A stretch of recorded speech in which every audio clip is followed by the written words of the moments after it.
Hello everyone, I am Deepak Sawant. Welcome you to my channel Apollo CBSE classes. बच्चों, आज हम पढ़ने वाले हैं स्टैंडर्ड 10th चैप्टर है हमारा some application of trigonometry and question आज हम करने वाले हैं वो है एनसीईआरटी एक्सरसाइज 9.1 क्वेश्चन नंबर 11। बेटा आज का जो क्वेश्चन है वो आपकी बोर्ड की एग्जाम के लिए बहुत इंपॉर्टेंट है। काफ़ी बार ये क्वेश्चन पूछा गया है और थोड़ा ट्रिकी क्वेश्चन है, लेकिन देखा जाए तो थोड़ा इजी है। तो देखो क्वेश्चन क्या है, a TV tower stands vertically on a bank of a canal. मतलब कि एक कैनल आपको दी हुई है। अब बैंक मतलब किनारा होता है।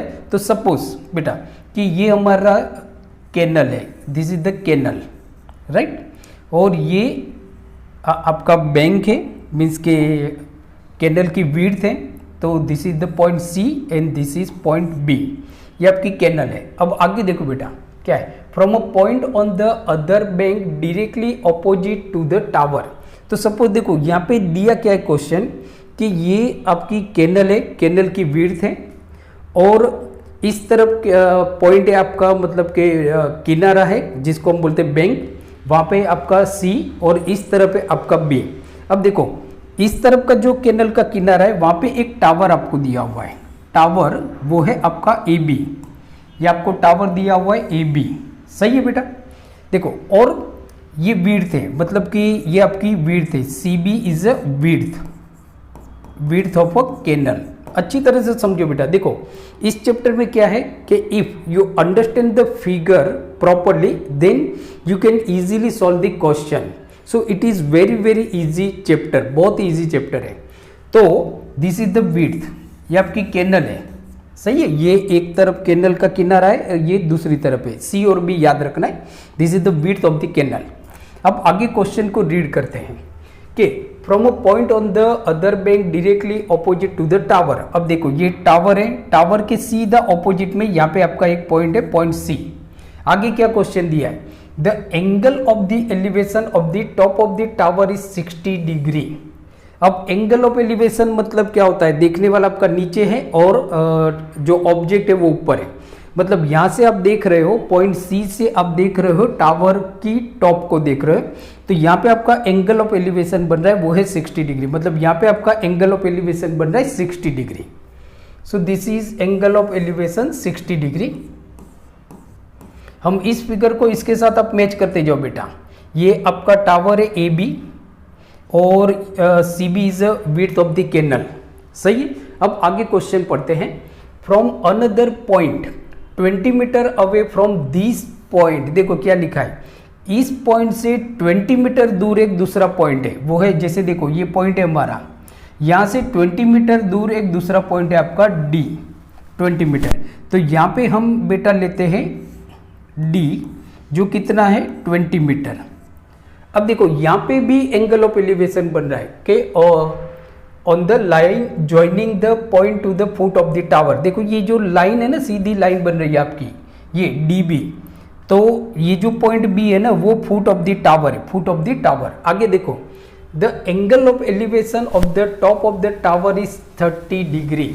अब यहाँ पे भी एंगल ऑफ एलिवेशन बन रहा है, मतलब यहाँ पे भी कोई दूसरा बंदा है जो टावर के टॉप को देख रहा है, मतलब ये देख रहा है। तो यहाँ पे एंगल ऑफ एलिवेशन बन रहा है 30 डिग्री। कितना बन रहा है बेटा आपका 30 डिग्री। तो ये जैसे देखो हो गया आपका 30 डिग्री, सही है। तो यहाँ पे देखो बेटा दिया हुआ है आपको 30 डिग्री। सो और this figure is already given in your NCERT textbook, that is the figure 9.12. so what we have to find, so we have to find the height of the tower and the width of the canal। मतलब के what we have to find, we have हमको ढूंढना है बेटा AB that is the height of the tower and width of the canal that is CB। तो देखो first क्या है बेटा, read question properly and then draw figure accordingly. आपको क्या करना है, क्वेश्चन को आपने अच्छी तरह से पढ़ लिया, फिर उस क्वेश्चन को जो आपने पढ़ा 1 बाय 1 आप फिगर को भी ड्रॉ करते जाओ। एक बार फिगर आपकी अच्छी तरह से बन गई और फिगर को आपने समझ लिया तो आपका आधे से ज़्यादा क्वेश्चन हो जाएगा। तो देखो ये हमारी फिगर हो गई, ये तो फिगर आपको ऑलरेडी बेटा दी हुई है एनसीईआरटी के टेक्स्ट बुक में, राइट। अब आपको दूसरा ये ढूंढना है कि भाई आपको ढूंढना क्या है। So we have to find the height of the tower and the width of the canal. So height of the tower that is AB and width of the canal that is CB, right. तो this is the figure. अब इस figure को हम मिटा देते हैं बेटा।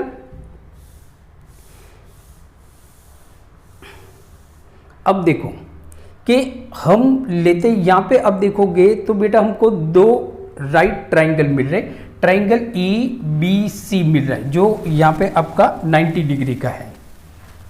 तो एक ट्राइंगल आपको क्या मिल रहा है, ट्राइंगल EBC मिल रहा है, राइट। और दूसरा ट्राइंगल जहाँ पे एंगल ऑफ एलिवेशन है 60 डिग्री।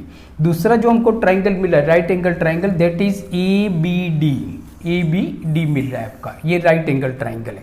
ये दो राइट एंगल ट्राइंगल है आपको मिल गए। तो स्टार्ट करते हैं हम।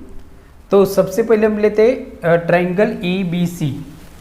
सो in triangle ABC angle B is equal to 90 degree. Angle B क्या है हमारा 90 डिग्री है, राइट। ढूंढना क्या है बेटा, देखो हाइट ऑफ द टावर। तो अगर हम ये राइट एंगल देखते हैं तो ये जो AC हो गया वो आपका हाइपोटेनियस हो गया, और यहाँ पे आपका एंगल ऑफ एलिवेशन है तो ये ऑपोजिट साइड्स हो गई और ये बेस हो गई। मीन्स के ऑपोजिट और बेस वो किस में आएगा आपका टेन थीटा में। So tan theta is equal to opposite upon base, opposite upon base, right. अब टेन थीटा की वैल्यू कितनी है 60 degree. So tan 60 degree is equal to opposite हमको ढूंढना है that is AB upon base. Base कितना है आपका BC, बेस है हमारा BC। नाउ टेन 60 की वैल्यू है हमारी √3। So √3 is equal to AB upon BC, AB upon BC। ये BC आपका यहाँ पे नीचे यहाँ पे जाएगा मल्टीप्लाई हो जाएगा। सो देयरफॉर क्या हो गया बेटा AB is equal to √3BC। ये आ गया हमारा रिजल्ट 1 बेटा, ये हो गया हमारा रिजल्ट 1, सही है। अब आगे हम जाते हैं। ये मिल गया हमको मतलब कि AB दैट इज √3BC। अब हम लेते हैं triangle, right triangle, triangle ABD लेते हैं, right triangle. So in triangle ABD जहाँ पे आपका एंगल B जो है बेटा वो हमारा 90 डिग्री है। तो यहाँ पे भी देखो क्या है कि भाई AB ऑपोजिट है और DB हमारा बेस है, तो यहाँ पे भी हम लेंगे टेन थीटा। क्या लेंगे, tan theta. So tan theta is equal to opposite upon base. Theta की वैल्यू बेटा क्या है, यहाँ पे 30 डिग्री है। So tan 30 is equal to opposite हमारा है AB और बेस है हमारा DB। बेस क्या है DB। टेन 30 की वैल्यू है 1/√3। ये वैल्यू बेटा आपको देखो सम एप्लीकेशन ऑफ ट्रिग्नोमेट्री में आपको ज़्यादा वैल्यू याद नहीं रखना है। आपको टेन 30, टेन 60 एंड टेन 45 की वैल्यू याद रखनी है। साइन 30, साइन 60 की वैल्यू याद रखनी है। कॉस 30, कॉस 60 की वैल्यू आपको याद रखनी है, बराबर। देन ये चैप्टर आपके लिए बहुत इजी हो जाता है। You will get 6 out of 6 marks in your board exam, बराबर, विदाउट एनी कॉम्प्लिकेशन या कुछ भी डाउट के बगैर आप आराम से मार्क्स ले सकते हो। तो देखो ये आ गया मतलब 1/√3 AB। तो AB हम AB ही रखते हैं क्योंकि यहाँ पे भी हमने AB रखा हुआ है। अब DB, तो देखो DB मतलब DB, सही है, राइट। DB आपका यहाँ पे गया तो AB is equal to DB upon √3। AB क्या हो गया हमारा DB अपॉन √3। ये आ गया हमारा result 2। This is result 2।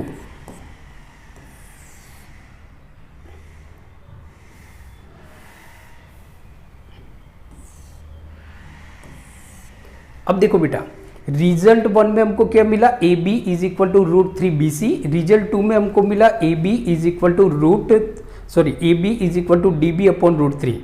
So from result 1 and result 2, so from result 1 and 2, result 1 and 2 के अकॉर्डिंग देखें तो यहाँ पे भी आपका ए बी है, यहाँ पे भी ए बी है, मतलब कि दोनों की जो लेफ्ट साइड इक्वल है तो उनकी राइट साइड इक्वल हो जाएगी. So therefore root 3 B C is equal to D B upon root 3, D B upon root 3 हो गया. सही है. ये विच इम्पाइल्स, ये क्या हो गया, तो ये जो रूट 3 है वो यहाँ पे डिवाइड में, यहाँ पे जाएगा मल्टीप्लाई, इसके साथ मल्टीप्लाई हो जाएगा, तो ये हो जाएगा हमारा root 3 into root 3 B C is equal to D B. अब डी बी देखो बेटा क्या है, D B is equal to D C plus B C, D C plus B C, D B मतलब so D C plus B C, D C plus B C. Now root 3 into root 3 is equal to 3. So 3BC is equal to DC. DC कितना दिया हुआ है बेटा, यहाँ पे 20 metre दिया हुआ है, तो DC is equal to 20 plus BC. अब ये BC आपका यहाँ पे गया 3BC, तो ये माइनस हो गया 3BC minus 1BC is equal to क्या हो गया आपका 2BC. So 2BC is equal to 20. So therefore BC is equal to 10 meter. BC is equal to 10 meter. तो देखो बेटा BC हमको जो मिला मीन्स के width of the canal that is 10 meter. यहाँ पे हमको क्या ढूंढना था, width of the canal. So width of the canal आपकी आ गई 10 मीटर. तो कैनल की विड्थ कितनी है 10 मीटर. ये मिल गया बेटा आपका आंसर. अब दूसरा दिया हुआ है आपको height of the tower that is AB. AB भी हमको ढूंढना है, तो AB is equal to root 3BC. AB is equal to root 3BC और BC की वैल्यू बेटा हमारे आ गई 10. So therefore AB is equal to 10 root 3. So this is the height of the tower. Tower की हाइट कितनी है 10 root 3. तो ये दो आंसर हमारे हो गए. तो बेटा आज हमने देखा NCERT एक्सरसाइज 9.1 क्वेश्चन नंबर 11. तो मिलते हैं अगले वीडियो लेक्चर में, तब तक देखते रहिए. Thank you very much.